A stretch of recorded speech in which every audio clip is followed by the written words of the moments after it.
Chop the gang on the R.O.D case today. Ride or die down there in New Orleans, 8th Ward. You know what I'm saying? Puggy Lloyd Jones and the Peewee guy, man, had got caught up in a charge where they was riding through over on 3NG territory doing a retaliation shooting. This guy said he seen the white Charger busting at a house. So he went to running towards his house, which was 6 or 7 houses on up in a different direction on Gathering Street. These guys saw him running, so they hightailed it towards him, went to busting at him, hit him in the foot, hit him in the hand. You know, he crawled into a house and he got away from the situation. Upon the ambulance coming, taking him to the hospital, they dope him up on morphine and all type of drugs, and then you got this officer come in, Detective Colin. She come in, she trying to get her answers. So she asking all type of questions. He give them the names. He recognized the shooters, and he know them because there's been a lot of back and forth retaliation going on with the 3NG gang, the 39ers, which we already heard a lot of stories about these guys. So this guy testified that, yeah, it was Puggy, yeah, it was Peewee.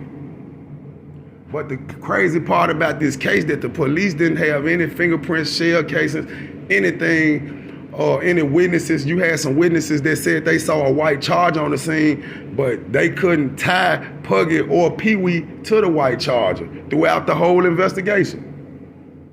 But then you got these officers steady going at this guy. He told them, leave me alone. I don't want to have nothing to do with the case.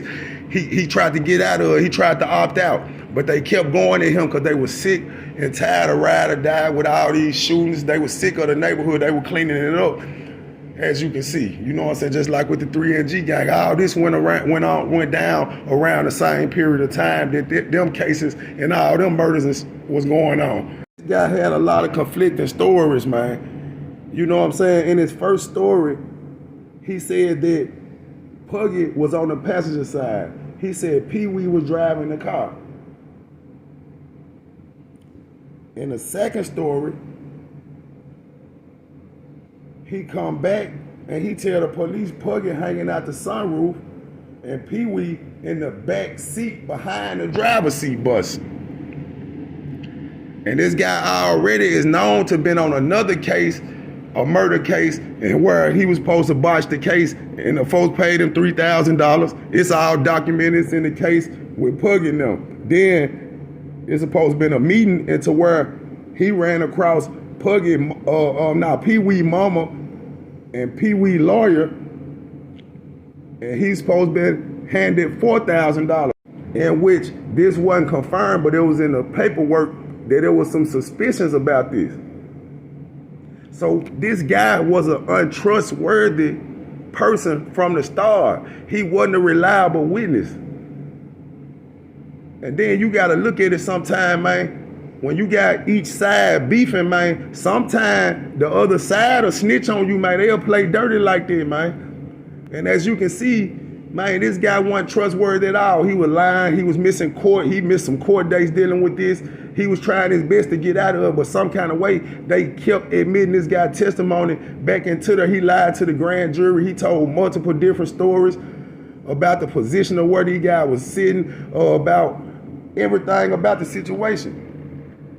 But man, you had some ladies on the scene that kept it 100. They say they heard the shots, but they didn't see the car, they didn't see anything. But you had 2 ladies that was on the scene that said they did see the white Charger. But the cold game on this is, later on in the case, they came back and said that the lady, the white Charger, belonged to someone in relation to Puggy.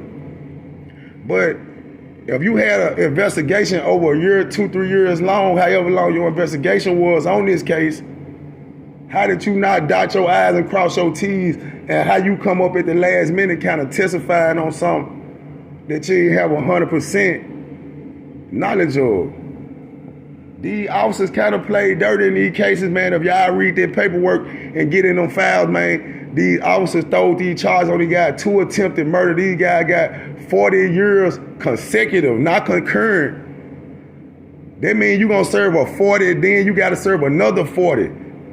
And then they put a life sentence on top of it from when 3NG went to snitching. All that came back on them. But man, it's a cold game in them streets, man. And you gotta pay attention, man, to what's going on. Cause man, you will fall victim to it, man. You know what I'm saying? All that murder and blood on your hand, man, can't go but one way or the other. You gonna die or you going to jail. It ain't no other way that's gonna turn out, man. But see, when you growing up and it's getting programmed in your mind, man, that's all you know, man. You know what I'm saying? We can see this, we can see it. We see it every day, man. People throwing their life away, petty crimes, petty hustles. You know what I'm saying? People ain't even looking for the big bag no more. These folks killing for stripes, man. You see in all these documentaries, them folks say in New Orleans, man, if you kill, man, your reputation go up. And then it's so crazy because from the dope side and the drug sales side of the operation they had going on, man, you had this dope fiend whose house that they were using as the stash spot. You know what I'm saying? He gave the police the whole scoop, got up on the stand, testified to the fullest about all the R.O.D members, the gang, how they kick it, how they move when they in the house, how they keep the guns, where they stash all the drugs in the house. You know what I'm saying? He told everything all the way down to a T. He even went as far as to tell about a murder that had been committed that he overheard them talking about, where they knocked off the plug. You know what I'm saying? They say he had shorted him on some dope and they so-called knocked him off. And the same dope fiend, you know what I'm saying, he the one who spilled the beans to the police on them incidents. Yeah, it was just open season at the time, man, when these situations occurred, man. New Orleans was in a devastated state. You know what I'm saying? You gotta realize these people was living off rubble, came from the rubbles and the scraps, man, where half of the houses was decayed. The living conditions were totally different than before that storm came through, man. That storm came through and rocked that city, man, and it turned them folks to where they had to survive, man. But man, them street circumstances, them street politics, it is what it is. But like and subscribe to my video, people.